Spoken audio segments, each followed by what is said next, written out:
Welcome to the Transformational Storyteller Podcast. The stories we tell ourselves and others shape the lives we lead. I'm your host, Daralise Lyons.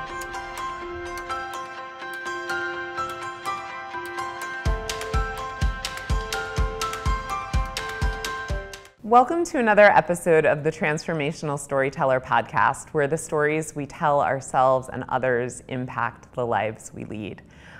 My guest today, I'm really excited to have her on the podcast. Her name is Jenn Masse, and her story, I think, is one that speaks to how to make changes in our lives when the external circumstances aren't really requiring us to, and how to make that choice to go from a good life to a phenomenal one. So I'm really excited to hear what she has to say today, and thank you so much, Jenn, for being here. Thanks for having me here today. As Daralise said, my name is Jenn Masse, and I am a certified mindset and energy leadership coach. My story is a little bit different than some of the other individuals that we've heard here on Daralise's podcast. I haven't necessarily had a traumatic experience that has forced me to change my ways. I've lived a very good life, and I'm very grateful for the opportunities that I've had. The challenge was that while I was walking this preconceived path of success, I graduated from college with a job. I bought my first house when I was 23, and over the next decade, I really worked my way up the corporate ladder into some management level positions. But the whole time I felt like something was missing. I always wanted to have a direct impact on the lives of others, and I became so glued to the idea that success brought happiness that I was ignoring this internal alarm that was going off in my body. And with every promotion I received, I actually felt worse. I felt like I was moving further away from my goal of helping others. And I did certain things to try to fill that need of helping others. I joined the wellness committee. I put myself in positions that really allowed me to help others. But the whole time, I felt lost. And one day I was sitting in my boss's office and I was pitching an idea for a project that would really have an impact on my sales team and have an impact on an underserved customer segment. And when he started to push back, I lost it.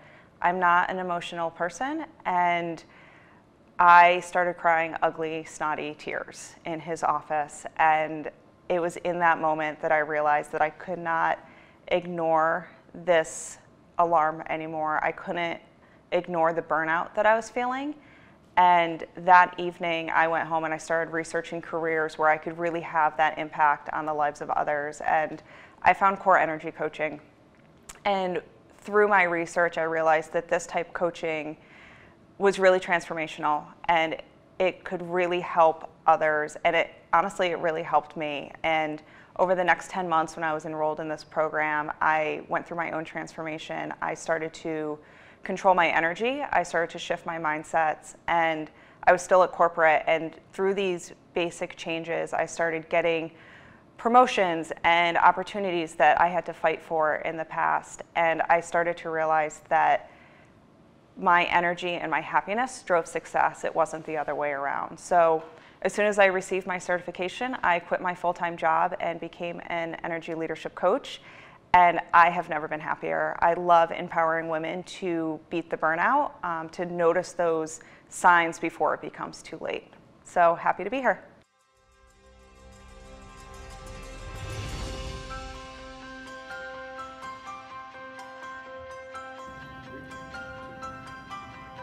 If, like me, you love stories that are about resilience and redemption and change and personal empowerment and solutions, you will love books by Loving Healing Press. They're a phenomenal publisher who puts out books that really have the power to transform lives on an individual level, and they've generously offered 15% off to any viewers or listeners of the Transformational Storyteller podcast. To take advantage of that offer, all you have to do is go to www.lhpress.com and enter the coupon code DARALYSE for 15% off. That's DARALYSE.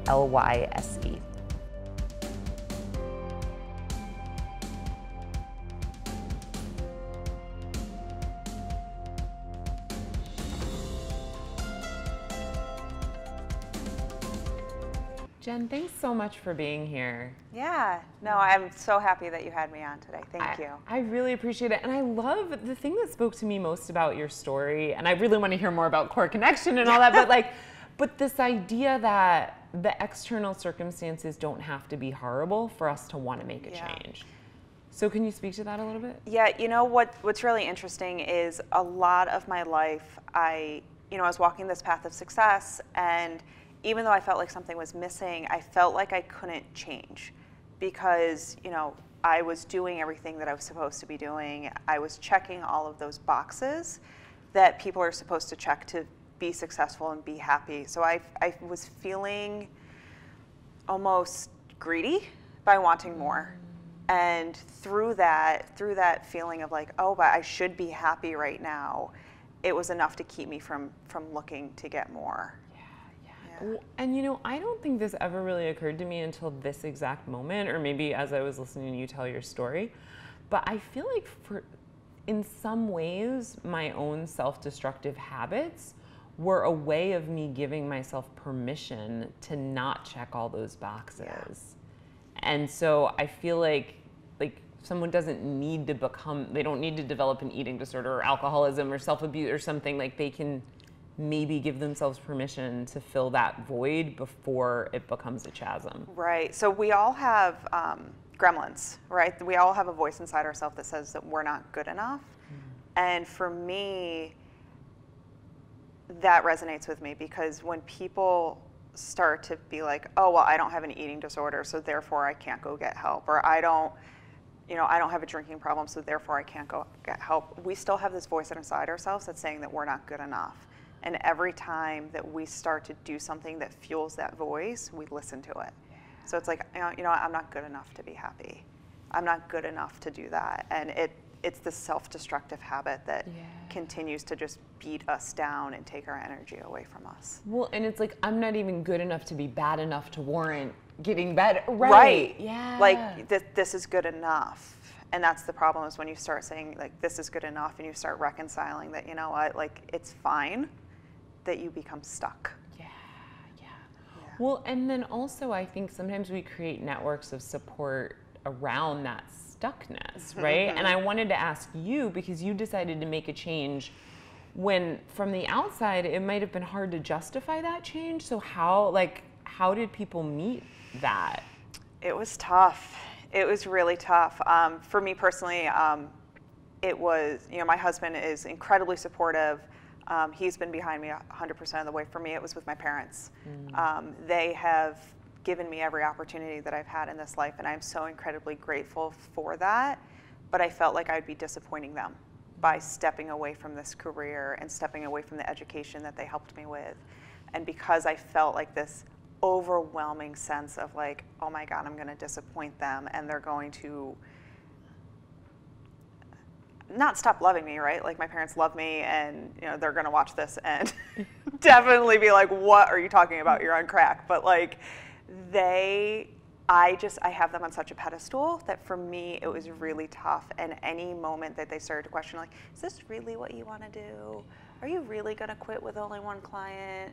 Are you really that would fuel that gremlin of, I'm not good enough to do this.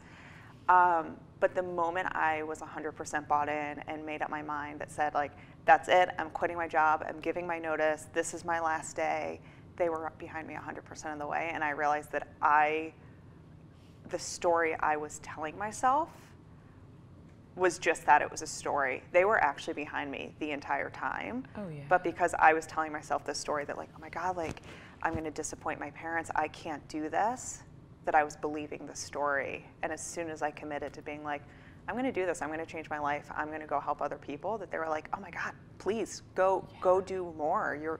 You're meant for better. Yeah. Well, and I think, you mentioned energy, and I think that, like, there is this thing that happens if our energy isn't completely behind something, then other people pick up on that, and they're sort of like, well, you seem confused, so I'm confused for you. Right. Yeah. And it turns into this protective level of energy where they're like, because if you have that energy where, like, I'm not sure, I don't know if I'm good enough, I don't know if I can do it, people pick up on that, and they turn into caregivers. and they almost fuel that, it's okay, you don't have to be good at it. And then you start telling yourself, oh my God, do they not believe in me? Yeah. Where the whole time they do believe in you, they're trying to take care of you. And by shifting yourself out and really owning it, people start to pick up on that new level of energy. Yeah. Yeah. Well, and so I want to know, do you feel like this decision, this like what you're doing now, was that always something that was inside of you and you just didn't give voice to it? Or is it something that you feel like developed at a certain point for you? So I feel like it's always been there. I always knew I wanted to help others. I always knew I wanted to inspire and empower others. I don't think I knew how. I think the how is what was always missing. And it was through my journey and through eventual research. I think I did a lot of things, I'm not going to say wrong, but I did a lot of things that I thought would help me help others. And by doing a bunch of things that ultimately was not what I wanted to do, it helped me discover what I did want to do. Yeah. And at corporate, I was always that person that people would call me into their office and be like, I need an impartial third party. I need a life coach. I need this. Like, I need you to sit and listen. And it was through that I started to pick up on the fact that I'm like, there's actually something to this coaching thing. There is something to just being that body and being there for people, to just be that sounding board, the non-judgmental sounding board that lets people take the space they need to get the answers that they want.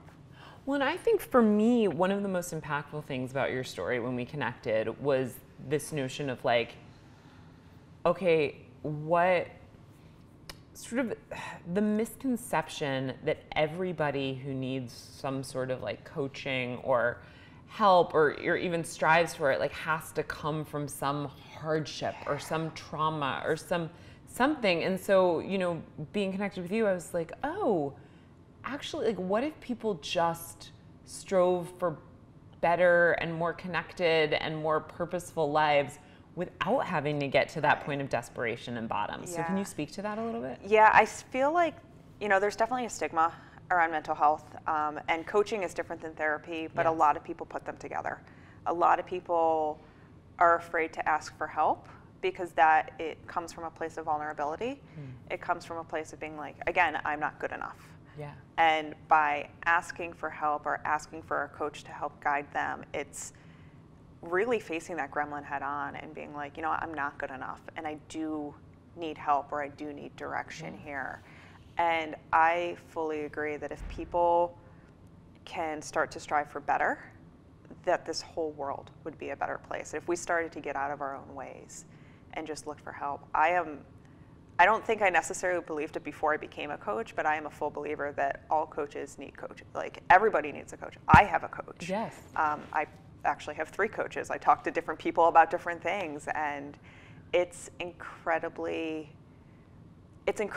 what has transpired through my personal journey working with coaches and what I see my clients, how they've grown by just giving them the space and allowing them to show up and be like, I don't know how to navigate this situation. Yeah.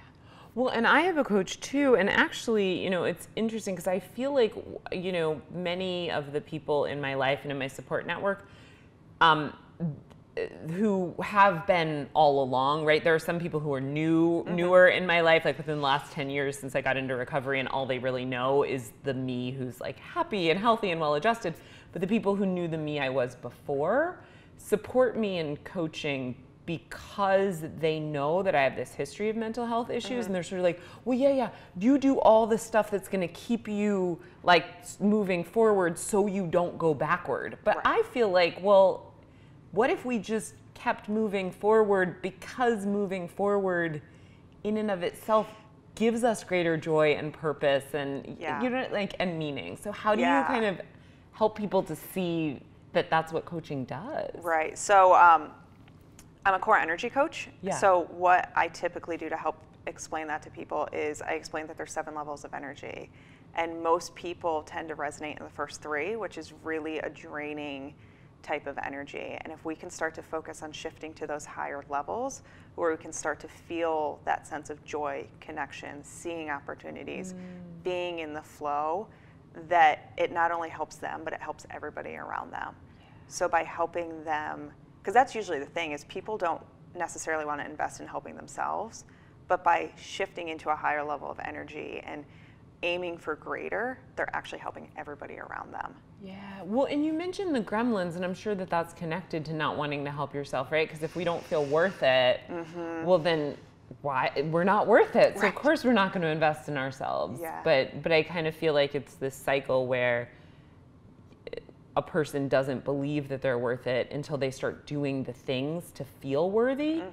But it's hard to do the things until like there's that belief. So it's a vicious cycle. Yeah. It's really hard to break out of it. But the moment you start to break out of it is you can physically see people's energy shift when they start to realize like, oh my God, I can do this. Yes. I can walk into that meeting and ask for a raise. I can manage a team of 10 people when I didn't think I could manage a team of 2. Like you literally, at the beginning of a call, a lot of my clients, I do video chat. Okay, yeah. And you kind of see them like, oh, like kind of hunched over. And by the end, they're like, oh my God, and this, and like just word vomiting, like all of their opportunities. And it's really fun to see them shift into that higher level. Well, and I think you speak to something, I want to hear more specifically about core connection, but like even just in what you're saying now, I'm thinking about, I do comedy improv, right? And like there's something about when someone starts to imagine things that they didn't know were possible, it's like their whole body opens and their whole, like their eyes become lighter and brighter. And so is that a little bit what you're talking about? Like they're starting to imagine these possibilities for themselves? So that's actually a coaching tool that I use, and it's called visioning. So if people are really stuck in their own way and can't get out of like, I call it the circle of self. It's really when you're feeling like a victim or you feel like you have to fight and there's no way out, you don't have choice. If you're stuck there, you start to just say, you start to use the tool of visioning of, you know what, if nothing was in your way, if you had no hurdles, if you had like nothing holding you back, what would be different about this situation? Or imagine your life 1 year from today. Like, don't just tell me what you're doing. What are you seeing? What are you feeling? Who are you surrounded by? What emotions are you feeling? And it really starts to bring people out of that little circle into the realm of possibility. And that's, to your point, like their body language changes.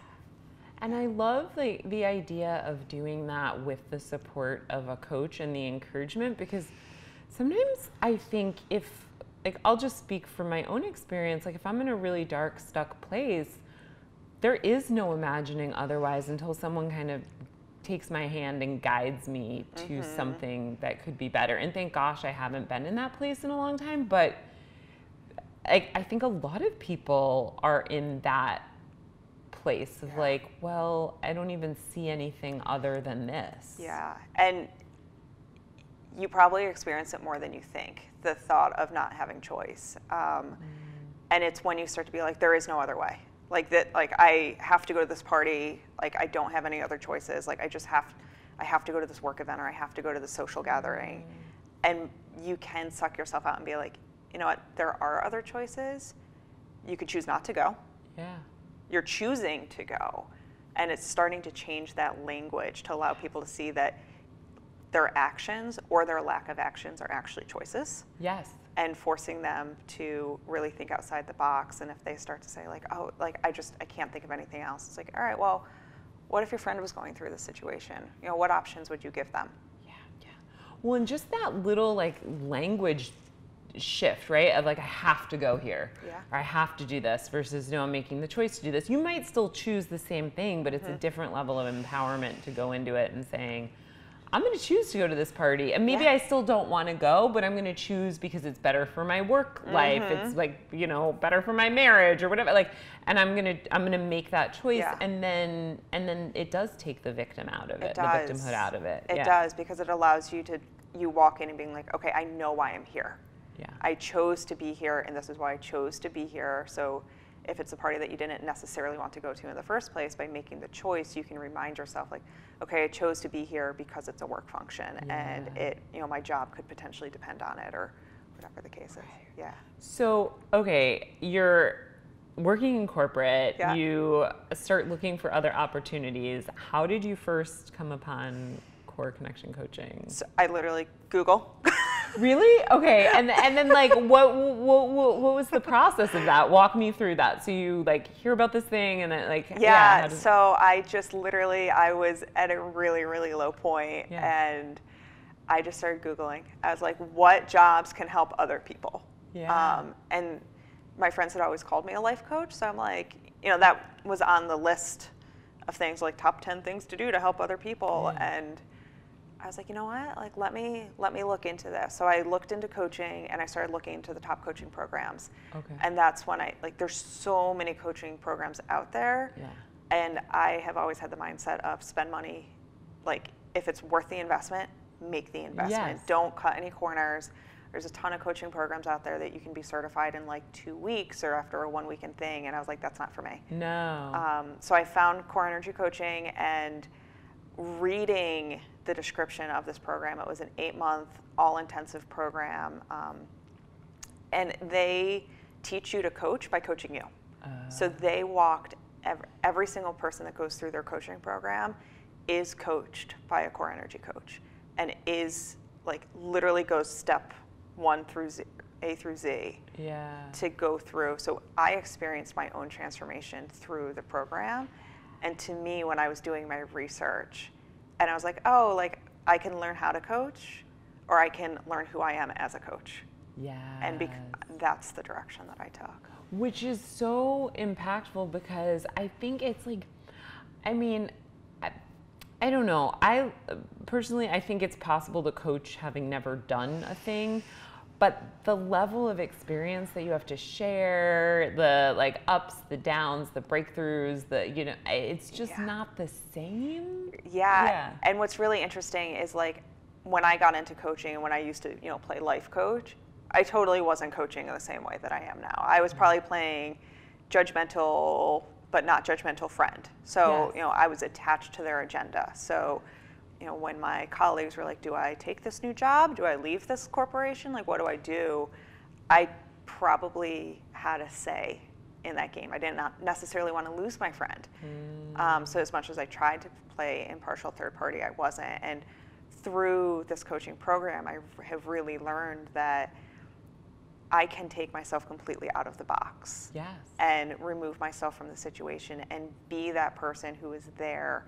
And I have learned ways to offer insight without leading the client, because there are a lot of times where it's like, I totally want to jump in their box and be like, oh, well, if it were me, I would tell that guy to go, jump off a bridge. But I'm like, whoop, let's not get in your box right now, and really help you think through what's best for you, while also offering like, I have been in a similar situation, or a client has been in this, and this is what they've done, as a way to help them see that there's other options.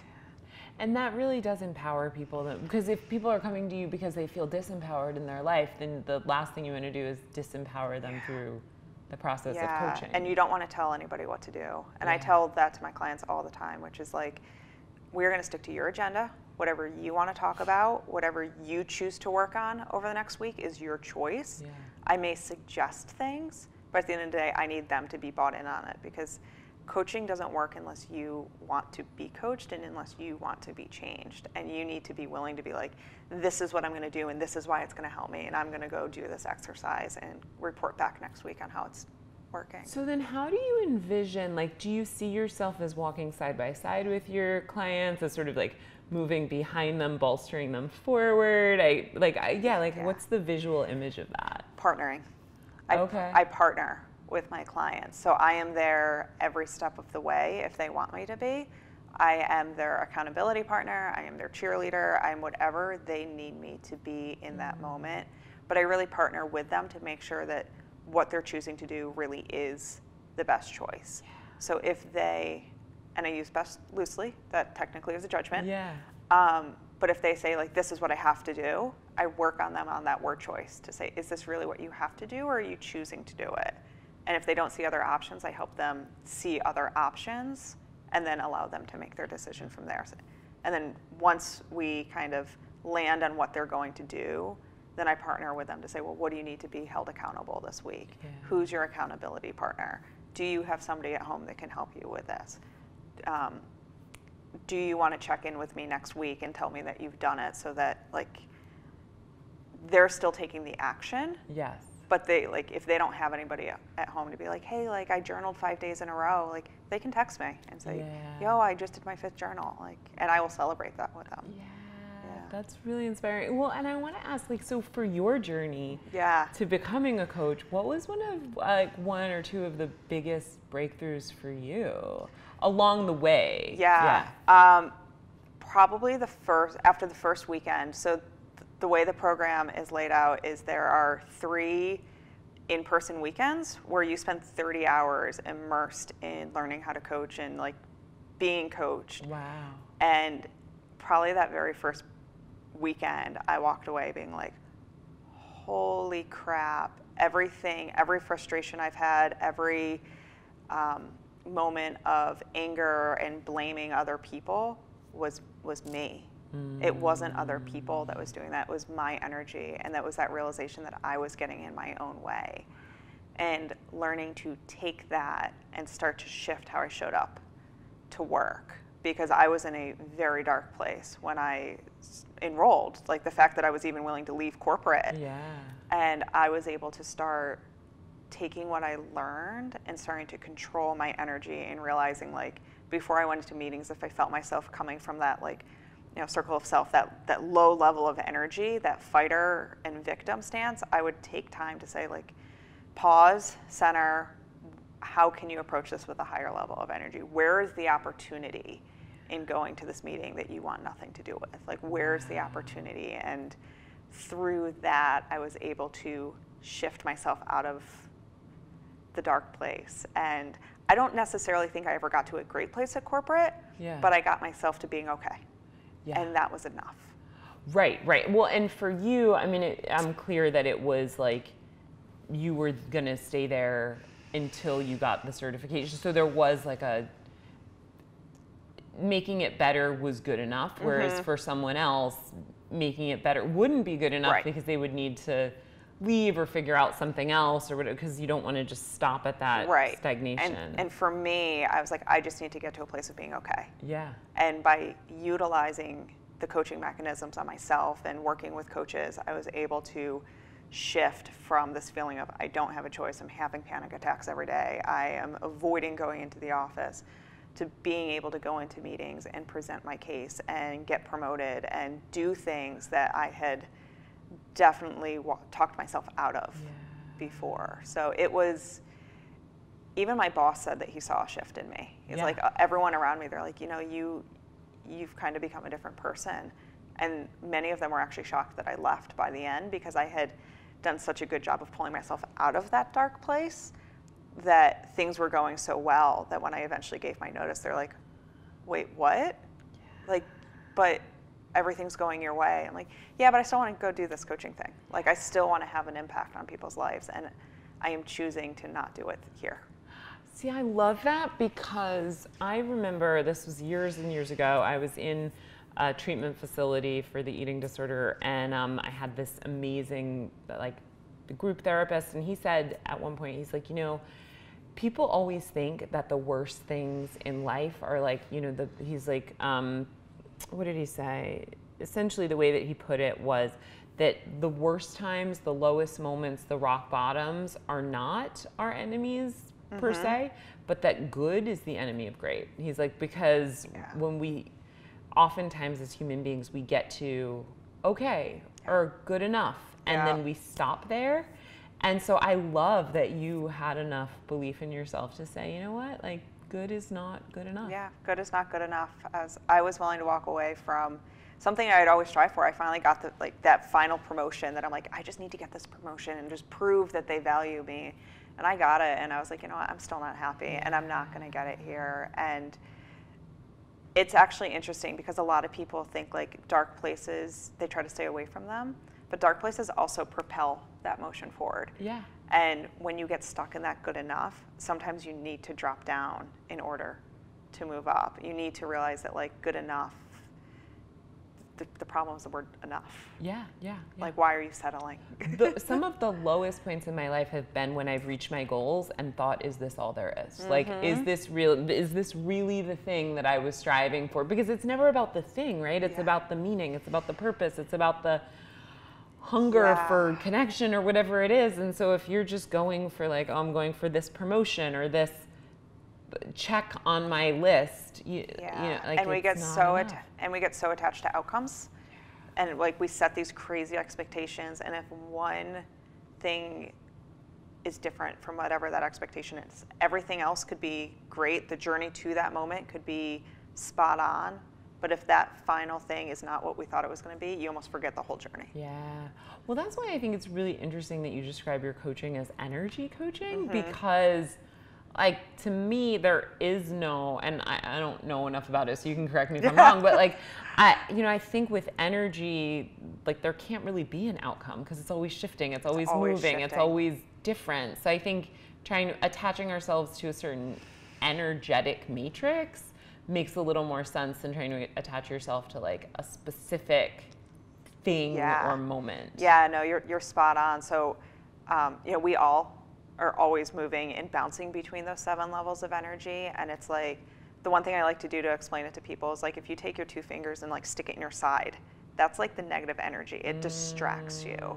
And if you can work on like releasing that, it allows you to be more engaged in whatever you're doing. And it allows you to really start to see that there is opportunity for better and get out of your own way. So then do you think then that like we're kind of like almost like that we start from a positive energy point and then the negative stuff is all distraction, or do we start from a negative and have to like raise our level of free, like, I mean, I don't know. Yeah, so our energy is based on everything that has happened to us up until that moment and how we've responded to it. Okay. So, and there really is no good or bad energy. We call it catabolic energy, are those lower levels, and anabolic are the higher levels. Okay. And the reason that we try to say there is no good or bad is because everything serves a purpose. So the lower levels are like the fight or flight. So if you're in a stress reaction and something's happening to you, it's okay to fall back into victim or fall back into fighter to protect yourself. It's being aware that you're there and choosing to shift out of it.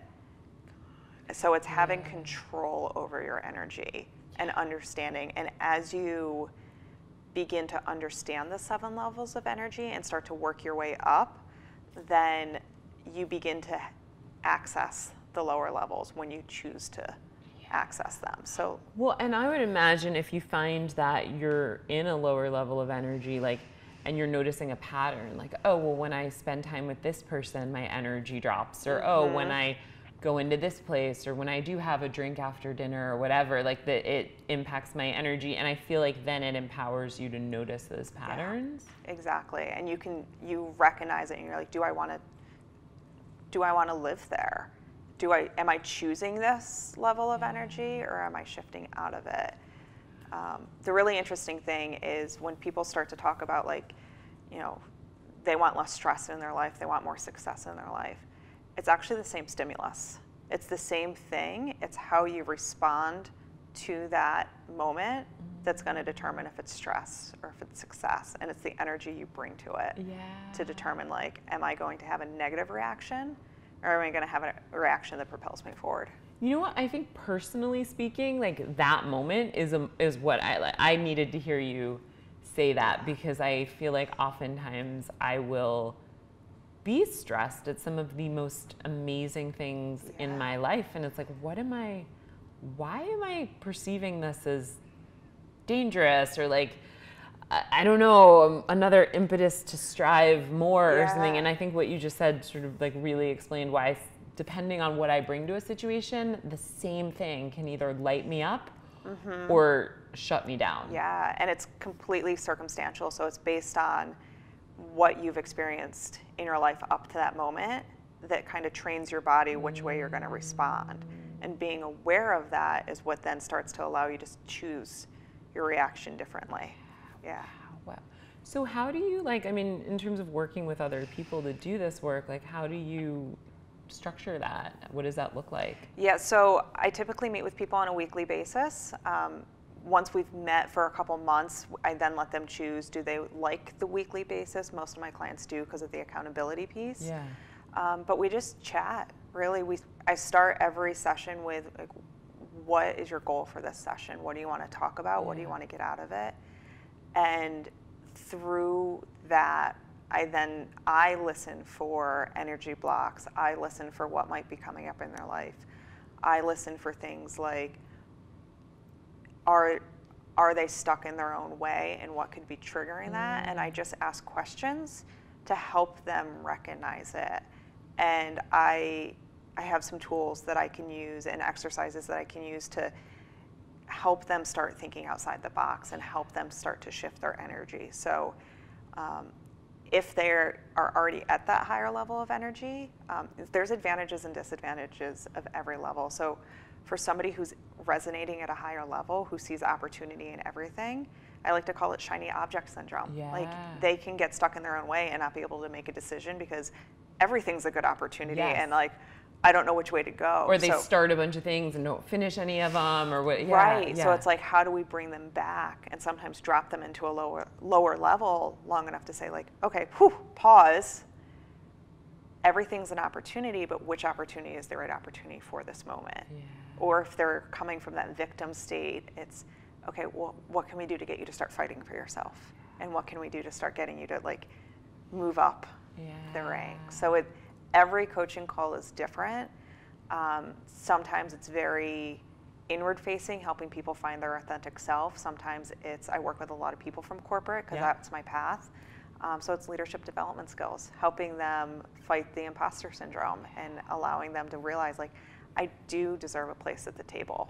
Yes. I do have a voice, and I can manage these people and work my way up the ranks. Yeah. I love that. And I love that, like, you work with a lot of people in a corporate space. And I know that that's not the only population that you serve, but like, I just feel like, you left corporate, but then somehow you're now giving back to corporate in a way that you couldn't when you were still there. I think because of my journey, I love helping people in that corporate space because I don't want to see what happened to me happen to them. And I tend to attract more female clients, and I think it's because I see them in myself.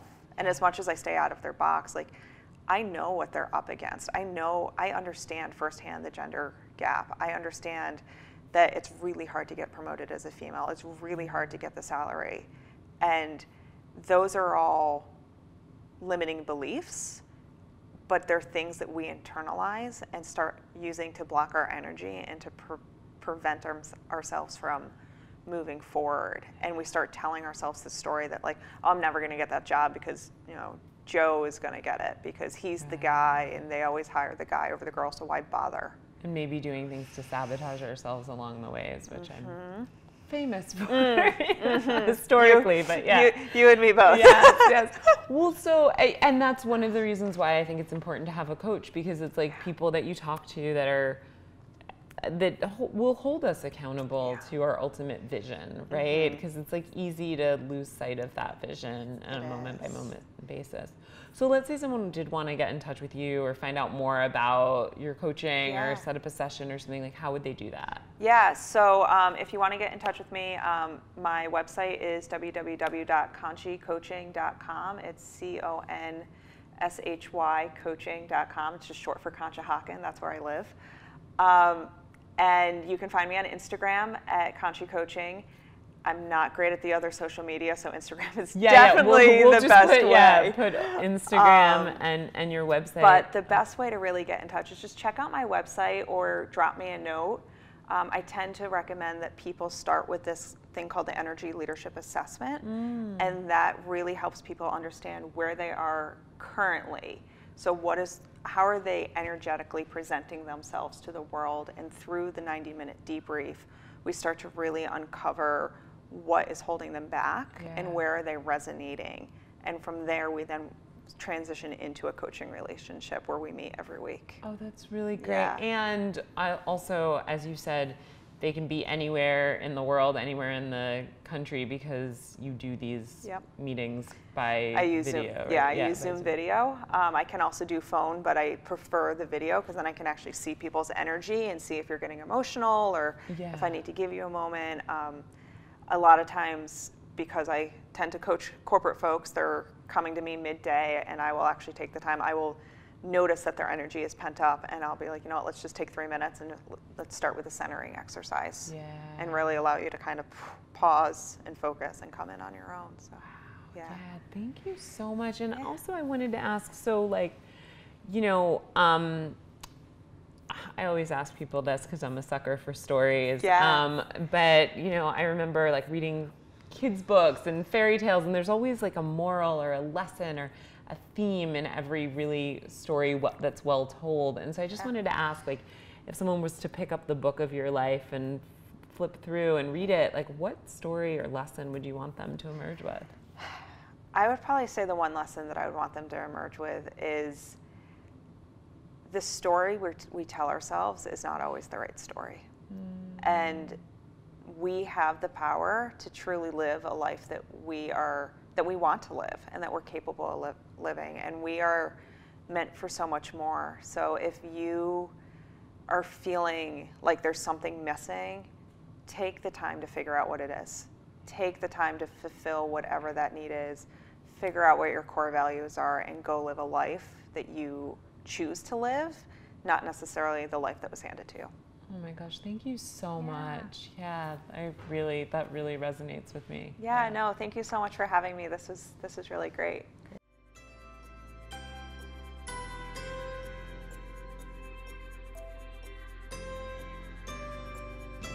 Thank you for tuning in to another episode of the Transformational Storyteller Podcast.